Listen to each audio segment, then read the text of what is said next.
Olá, bem-vindos ao devocional da Organização Mulher Cristã em Missão da Primeira Igreja Batista de Manaus, Amazonas, 120 anos fazendo discípulos de Cristo. Oremos. Ó Deus, muito obrigado por este dia. Muito obrigado, ó Deus, pela vida, pela saúde. Muito obrigado pelas alegrias que Tu tem dado no nosso dia a dia. Queremos te agradecer, ó Deus, pela salvação, pela paz e pelo Teu amor. Queremos te pedir agora, ó Deus, pelo Grupo Mulher Cristã em Missão, que Tu possa estar abençoando a cada mulher, Santo Deus, que faz parte deste grupo e aquelas que estão assistindo nossa programação. Que Tu possa estar derramando bênção na vida de cada uma delas. Ó Deus, nós te pedimos também agora pela nossa preleitora, irmã Eusilane, que Tu possa estar usando a Tua serva para falar aquilo que precisamos ouvir, aquilo que preparaste para os nossos corações, que Tua cubra de sabedoria, que Tu possa ser usada nas Tuas mãos para trazer a Tua mensagem, ó Deus. Fica com a nossa igreja, com os nossos pastores, com cada família, Santo Deus, que Tu possa estar abençoando e guardando. Ó Deus, muito obrigado por tantas bênçãos que tem derramado em nossas vidas. Nós te pedimos e nós te agradecemos em nome de Jesus. Amém.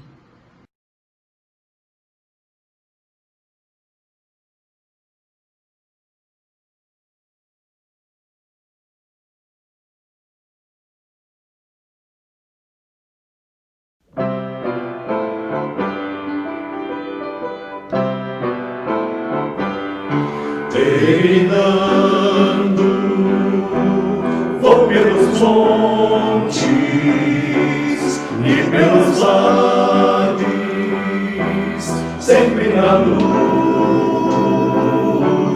Cristo promete nunca deixar-me, eis-me convosco, disse Jesus. Brilho celeste, brilho celeste, brilho celeste, enche a minha alma, glória de Deus,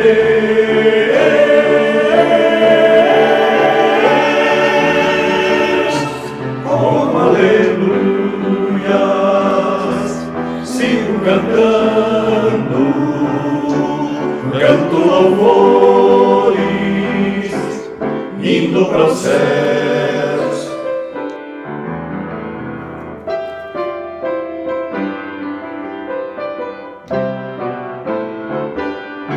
Vão me guiando, raios benditos,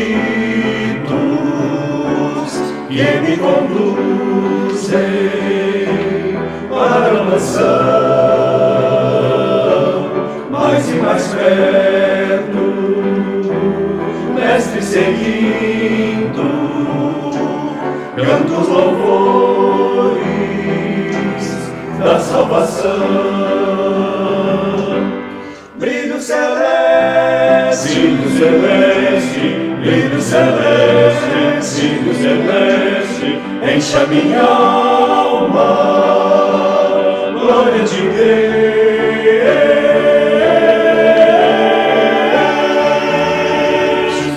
com aleluias, sigo cantando, canto louvores, indo para os céus. Aleluias, aleluias, enche a minha alma, glória de Deus,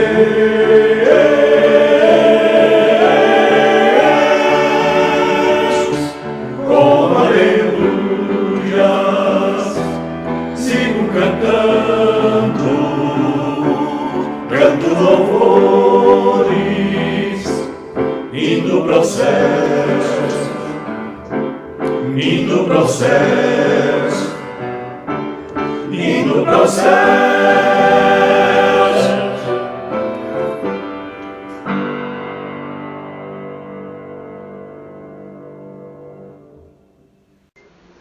Boa tarde, amadas irmãs. Para nós é uma alegria estarmos aqui nesta tarde e podermos compartilhar da palavra do nosso Deus.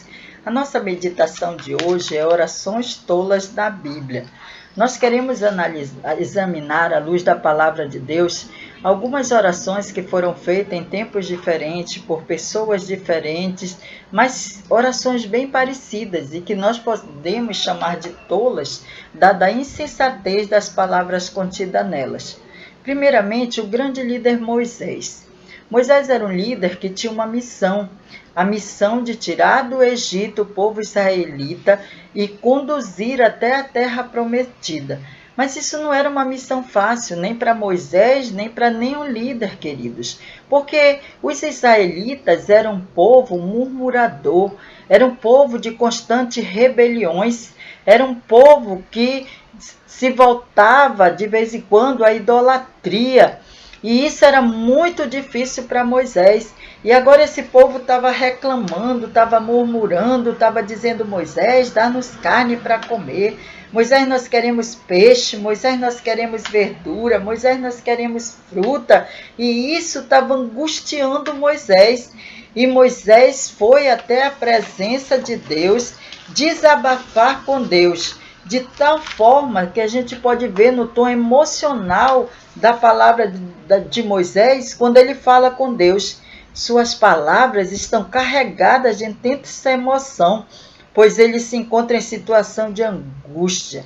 Vamos ver aqui na palavra de Deus, em Números 11, o versículo 14 e o 15. Moisés chega para Deus e diz: eu sozinho não posso cuidar de todo esse povo, isso é demais para mim. Se vais me tratar desse jeito, tem pena de mim e mata-me. Se gosta de mim, não deixas que eu continue sofrendo desse jeito. Moisés pediu ao Senhor que o matasse. Imediatamente não deixasse mais ele sozinho sob a rebeldia do povo de Israel. Moisés se esqueceu que ele era apenas um instrumento na mão do Senhor. Irmãs, em momento algum, Deus disse: olha, Moisés, esse povo é teu. O povo não era de Moisés, o povo era de Deus. Ele afirma isso lá em Números 3. O meu povo, que Moisés tinha que conduzir, o povo de Deus. E Deus sempre disse que Moisés não faria isso sozinho. Em várias passagens nós vemos Deus dizendo: Moisés, eu estarei contigo. Mas assim como o povo esqueceu que no Egito eles eram escravos e que ali eles estavam livres, estavam exigindo as coisas que eles tinham lá no Egito, pedindo de Moisés carne, pedindo que Moisés providenciasse, aquele povo esqueceu de tudo que Deus já tinha feito. Aberto o Mar Vermelho, Deus tinha feito água jorrar da rocha, Deus tinha dado maná do céu. Mas aquele povo não estava contente, estava exigindo de Moisés carne. E agora Deus, antes do capítulo 14, Moisés chega para Deus e diz: Senhor, não gerei esse povo. Senhor, não foi eu que dei à luz esse povo. E agora eu tenho que carregar esse povo como uma babá carrega um bebê no colo? Não, eu não tenho condições para isso. Quando Moisés chega e faz essas reclamações a Deus, ele esquece que ele está reclamando de algo, de uma situação que ele próprio criara. Moisés era um líder que ele não sabia delegar funções, ele não sabia dividir tarefas, e isso era muito difícil. A gente vê Jetro já tinha falado com Moisés: olha, Moisés, reúne o povo, Moisés pega ajudantes, lá atrás já tinha feito isso. Mas o povo era muita gente, era mais de 600 mil, e Moisés não tinha como lidar com aquele povo todo, e aquele povo murmurando, aquele povo pedindo dele as coisas, e isso ficou muito difícil para Moisés. E Moisés chegou a Deus e pediu a morte, mas o Deus da vida não mata ninguém, o Deus da graça não mata ninguém. Deus jamais tiraria a vida de Moisés, pelo contrário, Deus usou Moisés até 120 anos, quando ele teve uma morte gloriosa.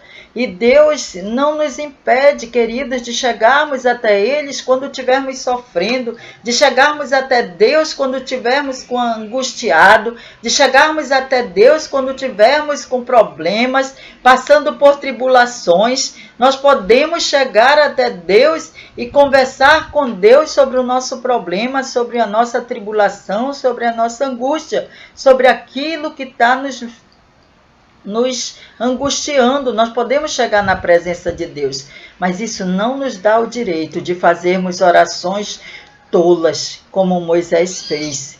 E Deus não ouve as orações tolas, porque se Ele ouvisse, eu não estaria mais aqui. De certo que você também não, querida. Nós temos outra oração tola na Bíblia, que nós podemos chamar de tola, de outro profeta, do profeta Jonas. Jonas, se ele fosse Deus, ele fazia melhor que Deus. Parece que era isso que estava na cabeça de Jonas o tempo todo, porque Jonas queria mandar em Deus. Jonas tinha a vontade de fazer aquilo que estava no seu coração. Jonas não queria a salvação do inimigo. Deus diz para Jonas: Jonas, vai e prega a salvação em Nínive. E Jonas foge para Tarsis. Mas Deus deu um jeito que Jonas voltasse para a proximidade da região de Nínive. E pela segunda vez Deus disse a Jonas: Jonas, entra na cidade de Nínive e prega a salvação, prega o arrependimento. Jonas tinha que pregar o arrependimento naquela cidade. Jonas, como muitos tipos que existe hoje, Jonas era legalista, exclusivista, supremacista e xenófobo. Gente que odeia quase todo mundo e que acha que Deus faz ou que deveria fazer o mesmo. Uma coisa me deixa maravilhada nessa história, é como Deus insiste em usar um sujeito renitente como Jonas. E Jonas vai, prega e o povo se arrepende. A palavra de Deus diz que eles se arrependeram. Quando Jonas viu o povo, o arrependimento do povo, e viu que Deus o havia aceitado, Jonas vai até a margem e fala para Deus: Senhor, eu sabia que isso ia acontecer. Eu sabia que isso ia acontecer porque Tu és um Deus misericordioso. E eu sabia que Tu ia ter misericórdia desse povo. Então foi por isso que eu fugi para Tarsis. E Jonas diz: é melhor a morte. Jonas atravessa naquela mesma região e fica ali. E Jonas se senta do outro lado para ver se Deus destruiria o povo. Fica ali olhando, esperando que Deus destruísse Nínive. Mas isso não acontece, queridos. Então Deus, para dar uma lição a Jonas, Deus faz nascer um arbusto que dá sombra para Jonas. E isso alegrou muito Jonas. Ele ficou muito feliz quando o arbusto cresceu e deu sombra e ele pôde ficar ali à sua sombra. Mas na manhã seguinte, Deus chamou um verme, tocou naquela planta e a palavra de Deus diz que a planta secou. Quando a planta secou, querido, Jonas ficou irado. Deus mandou um vento forte e o sol bateu na cabeça de Jonas. E Jonas ficou ali muito triste, ficou irado. E Deus diz para Jonas: Jonas, é razoável essa tua ira? Pela segunda vez, Deus pergunta de Jonas: é razoável essa tua ira, Jonas? Tu não plantou essa planta, tu não regou, tu não ajudou ela a crescer. Uma planta que nasceu numa noite e morreu na outra, e tu está tendo compaixão da planta. E tu não tens compaixão de mais de 120 mil ninivitas que estavam se convertendo ao Senhor. Deus diz para Jonas: como eu não terei compaixão de mais de 120 mil pessoas, fora os animais? Queridos, Deus é o Deus da salvação. Deus não faz aquilo que nós queremos. Jonas era legalista, Jonas queria xenófobo, ele queria a morte do inimigo. Quantas vezes nós também, por nós mesmos, se fôssemos, nós iríamos pedir a morte do inimigo? Mas Deus quer a salvação. Deus não faz acepção de pessoas. Deus quer a salvação de todos. E Ele também não atendeu a oração de Jonas, porque era uma oração tola. Nós vemos outro profeta de Deus também, que em momento diferente faz uma oração bem parecida com as duas que nós já analisamos. Elias. Elias acabara de matar 450 profetas de Baal. Então, a esposa do rei Acabe, Jezabel, manda um recado para Elias, porque o rei Acabe chega a Jezabel e diz tudo o que tinha acontecido no Monte Carmelo. Como Elias tinha matado os profetas de Baal à espada. E ela então chama um mensageiro e manda uma mensagem a Elias. E o recado era esse: que os deuses me matem se até amanhã, a esta hora, eu não fizer com você o mesmo que você fez com os profetas. Querido, quando Jezabel, que era uma rainha má, uma rainha cruel, uma rainha idólatra, mandou essa mensagem a Elias, Elias ficou com muito medo. E olha que Elias já tinha sido ameaçado por Acabe em outras vezes, mas Elias se encheu de temor, então Elias procurou fugir. Elias pegou o seu ajudante, foi para Berseba, região de Judá, e deixou ele lá em segurança, e caminhou mais um dia, e sentou embaixo de um zimbro. Quando ele chegou no deserto, ele queria descansar. Sentou embaixo de um zimbro e dormiu. Elias dormiu ali. Elias queria estar só, Elias queria fugir, Elias não queria ver ninguém. Elias estava com uma doença da alma, aquela que nos consome, aquela que dói, aquela que fere, que faz com que nós não queremos ver ninguém, que não queremos falar com ninguém, que nós queremos estar sozinhos.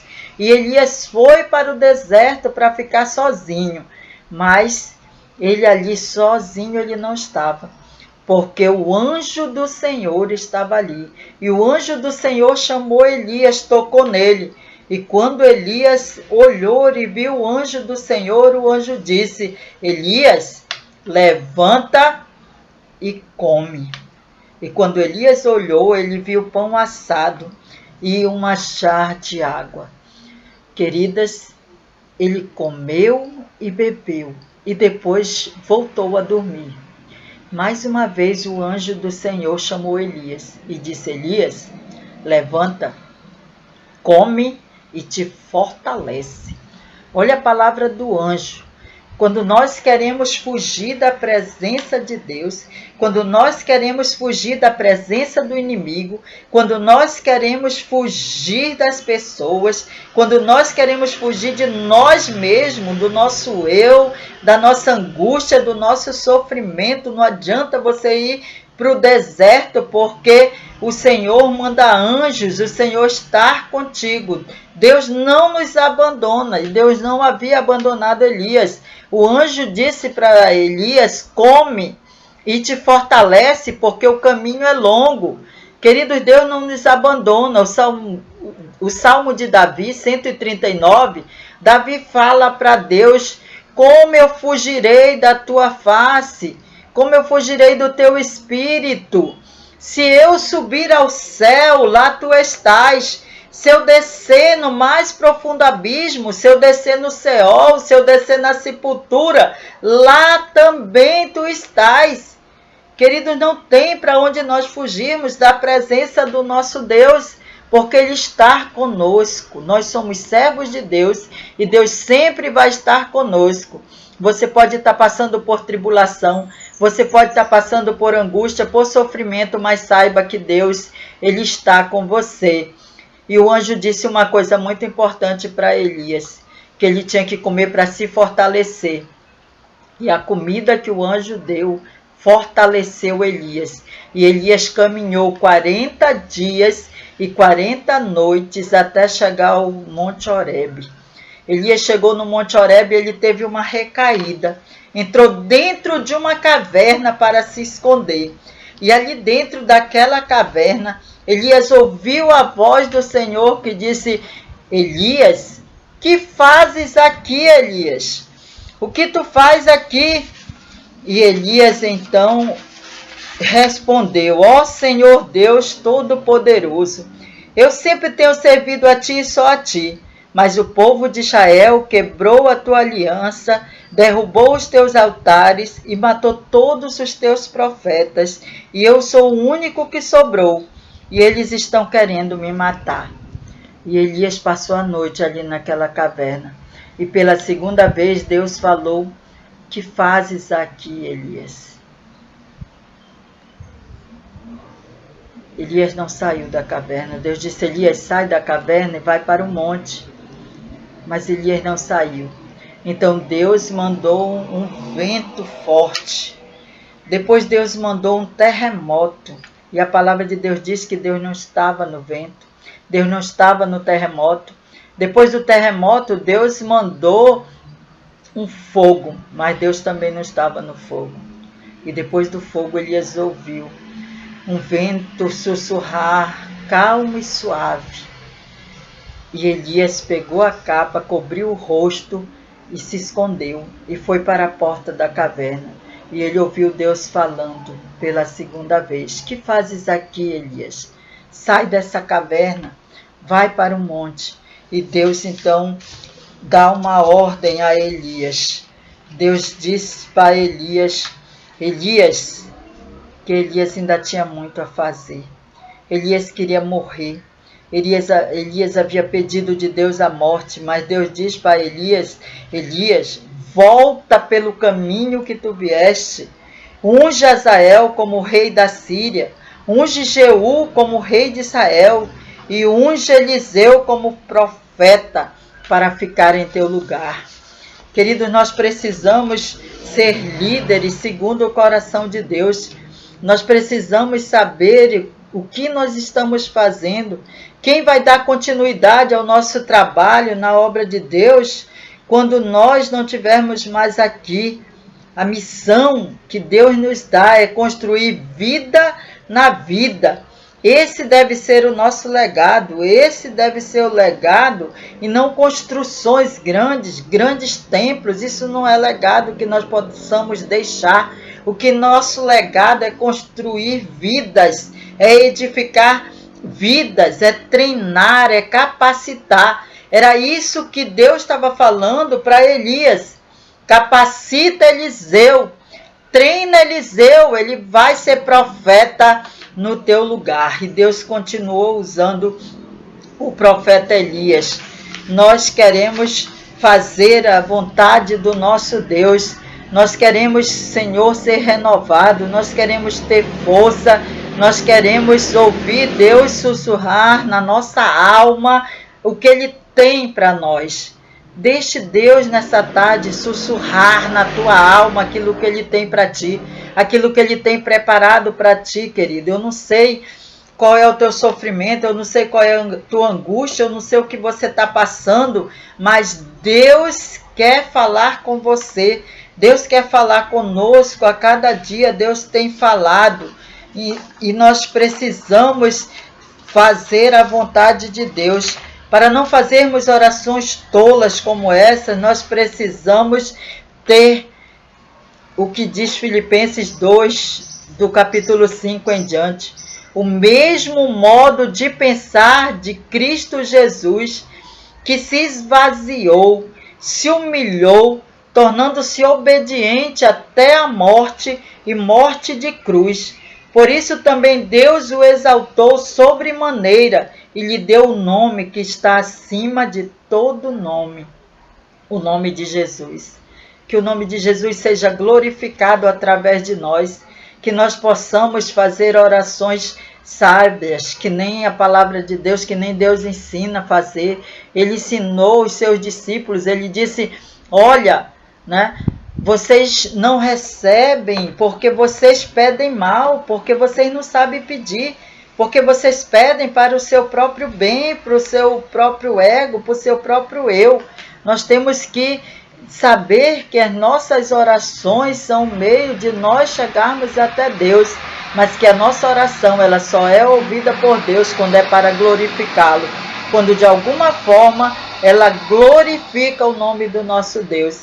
Que Deus possa nos abençoar, que Deus possa nos ajudar para que nós não possamos fazer orações tolas, para que nós possamos pedir sabedoria vinda do alto a cada dia para orarmos, para buscarmos a presença de Deus e para ajudarmos outros que necessitam da nossa ajuda. Deus nos abençoe grandemente. Amém.